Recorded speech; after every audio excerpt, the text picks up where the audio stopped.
Hey guys, wanted to talk about the 5 biggest mistakes that you make in sales or we make in sales and how to fix them. So the first one is, wait for it, talking too much. Oh my gosh. Have you ever been accused of talking too much? I have, and what I have to do in my mind is literally say, ask a question, listen for the answer. Just wait. And the silence is actually where most of the deals will happen. So it took a long time for me to learn this, and I work on it every single time I interact with a customer, a client. And what I will say is that you really have to make a conscious effort. If you're somebody like me, where you're constantly talking about things, you just enjoy hearing the sound of your voice. We all know what that's like. What do you have to do in order to fix that problem? Well, you kind of have to care more about the customer than anything else. And how can you figure out a solution if you haven't really heard their problem? So one of the things that you need to take into consideration is how many things are coming out of your mouth versus how much is coming back to you. Because if you have more going out than less coming back, the communication chain is broken, because that's what changed the game for me. In the early days, I thought, man, I got this. I know how to do this. I can talk to anybody. I can schmooze anybody. And I was pretty good at it. But what ended up happening is I had some mentors kind of bring me off to the side after they listened to some of my calls. They've been on some calls with me. And they said, hey, you suck the air out of the room. You've got to let other people talk. And so I still do that sometimes in my friendships and sometimes in my personal life. But a lot of times, I just want to have great communication and be able to keep the conversation going. I'm one of those type of people. I don't like to sit in silence too much. There's times that I do, but for the most part, I'm constantly talking. So first thing, how to fix it, ask a good question, be a good listener. So mistake number 3 is chasing the big fish, or whale hunting, elephant hunting, whatever you want to call it, is trying to go after those big accounts. Sometimes you don't even know if those big accounts actually use your product. I was pretty cocky when I first started in sales, but I didn't do my research. And that's one of the biggest things, is you got to do your research. You've got to figure out what is it that they need, what is it that you're offering to fulfill that need. If you're just going out there and whale hunting and not trying to pick up some of those smaller or mid-level accounts, then you take a big swing and a miss, and you've lost your numbers for the week, you've lost your numbers for the month, whatever it looks like in your scenario. And how do you prevent that? Well, you do the research. So what I like to do now is use a 3-question rule, and this happens a lot whenever I'm interacting with somebody, is I like to learn a little bit about the person. I like to, what's the last book that you read? What's the best advice that you've been given? And who's a mentor in your life, right? So those 3 things really speak to me about what that person is. So you can think about it from that personality of the person that you're going to do business with, because we all know that we want to do business with people that we know, that we can trust, and that, people have recommended to us, and that's a good word of mouth thing. So you can also say friends that you know, love, and trust, that kind of relationship that you have with your clientele. And you can see how that person reacts to those types of questions, if they're actually going to be a good, valuable client for you. And also, does your offer meet their need? Does their problem even factor into what you're dealing with? If you have a client who's just not a good fit for you, and so you have the idea of firing a client that's maybe not the best fit for you, because, and you can do it gently or you can do it with a little bit more force, depending on whatever the circumstance requires. And I'll give you a quick story on that. I had a sales team that whenever they would have an issue with a customer, my question was always, is the juice worth the squeeze, right?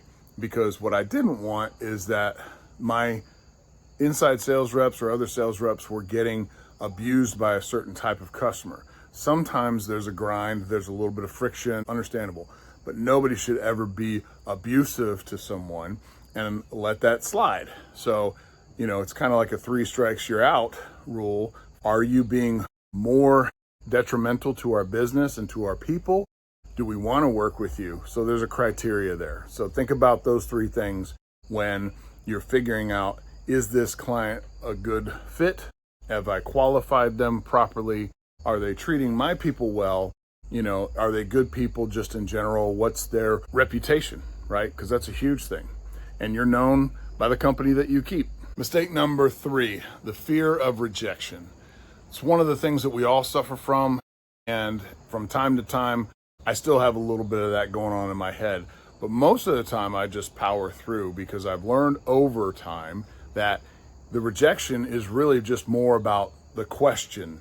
In other words, if you didn't do what we were talking about before, qualifying that and figuring out, are you a good fit for them? Rejection could also be kind of twisted in the sense of it's an objection.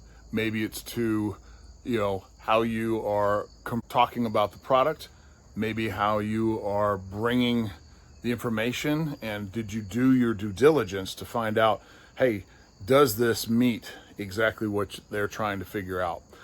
Are you providing that good solution? Are you providing that good product?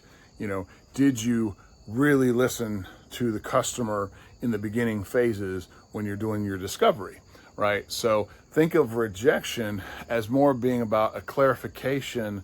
And the statistics at last look that I've done is it takes 8 to 12 interactions or customer touches to actually build trust enough to where they will want to do business with you. So just think about that in your mind. Most salespeople will quit after a series of rejections, 1, 2, or 3, which also kind of goes to the rule of 3 in the opposite way, where 3 strikes you're out. Everybody understands that, So when you are facing that rejection, if you really, really have qualified, you've done all the steps prior to this, and it's just more about how are they going with a competitor? Are they going with a different solution? Figure out, how can you make it better? How can you offer something better? How can you sweeten the pot? We've been working on a project right now for the remainder of the year. We're going to be offering some unique value adds to our product and see if that moves the needle, because what we've been hearing and listening to from customers is they really like our product. They really like the things that we're doing. And now the question is the price point at the right spot? Is it something else that they're having issues with? So we're trying to throw that extra little bit out there, add some more value, add some more service, and win more business. Mistake number 4 is no follow-up. You don't have a system, you don't have a CRM tool, you don't do the things that you need to do to put them in your calendar to have a follow-up series, and they just kind of fade away into the distance, right? I remember I was talking with one of the sales reps that I worked with, and their system was a sticky note system. And sometimes what will happen with those sticky notes is they will disappear. They will attach themselves to something and fly away. And so we had to develop a better system for the sales rep. And of course, their numbers shot up as soon as we did that, because it wasn't a lack of trying. It was just a lack of the system helping you do that. So when you think about, how do you follow up? What is your method, right? So I have a simple method that I use, is that I'm going to follow up within 24 to 48 hours the first time. Depending on the response, the answers, if they've ghosted me, is follow up with an email, follow up with a weekly, and then push them out into a 30-day cycle, push them out into a 6-month cycle, push them out into an annual. And sometimes we'll do a quarterly thing, so they'll be involved in some of those email blasts or some of the different information that we share all the time. So you're still touching them in that sense, but calling them directly. Hey, did you know?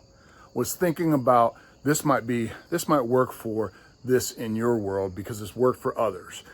Offering those things and just, piquing their interest and seeing if something sticks, because you just never know. I've had so many clients say, thanks for thinking of me. I really didn't even know you guys had that or offered that. So the next time I need it, you're in the book. I've got you down for it. And to their credit, they do call back if the need is there, right?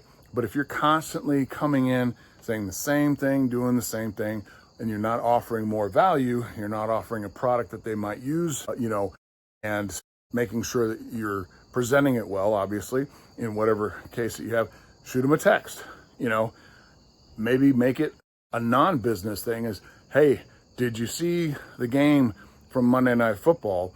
Making sure that you are following up with the correct method and the correct system, putting it into your CRM. You don't want to be burdened by it. You don't want to forget about your customers or about your prospects, because it works for both, right? You want to make sure that you have that system in place, whether it's a day timer, whether it's your digital, whether you're putting it into your calendar, whether you're using AI, any of those things will work. It's just, are you working it? Is it working for you, right? So number 4, follow up. Make sure you follow up. That's the way to fix that. Simple, right? There you go. So here we are at number 5, selling features, not solutions. Sometimes we get caught up in the bells and whistles, all the flashing lights, all the cool things, and not even remotely close to what the customer needs or wants. You think it's cool, I think it's cool, but the customer is looking at you like, what are you telling me right now? So think of a time where you might have had a customer interaction that you thought, oh, I'm doing a great job presenting this, and then they're just like, well, it really doesn't fit what we're trying to do, so I'm not sure exactly why we're here, what this meeting's all about, right? Kind of an embarrassing moment. I've had that in the past, but the way that you can save that, obviously, is do more research, ask more questions. If you ever get that blank stare, talk about that. It's also said to sell the sizzle, not the steak, right? So you want to talk about bells and whistles, but really what you want to get down to is, what is it going to do for them? What is that product meant or intended to do for them? Does it fix a problem? Does it make their life easier? Does it help get things done faster? All of these things aren't necessarily inherently bells or whistles, but think of a car, right? What does a car do? It gets you from point A to point B. There are many types of cars, and there's some fancy ones with lots of bells and whistles, and then there's some junker clunkers out there. They still get you from point A to point B, but sometimes you are either riding in style or you need to up your game. So think about, what are the things that you're offering as a feature versus something that is a solution, right? And you want to think about those things as you're presenting to the customer, because the bells and whistles sometimes are just extra. So there you have it. 5 biggest mistakes in sales. And you might have some other ones. Throw a comment below saying, I think it's this. Mostly I will just want to start a conversation, and hopefully I offered some value to you today. Hopefully I've given you some thought-provoking moments. Make sure that you like and subscribe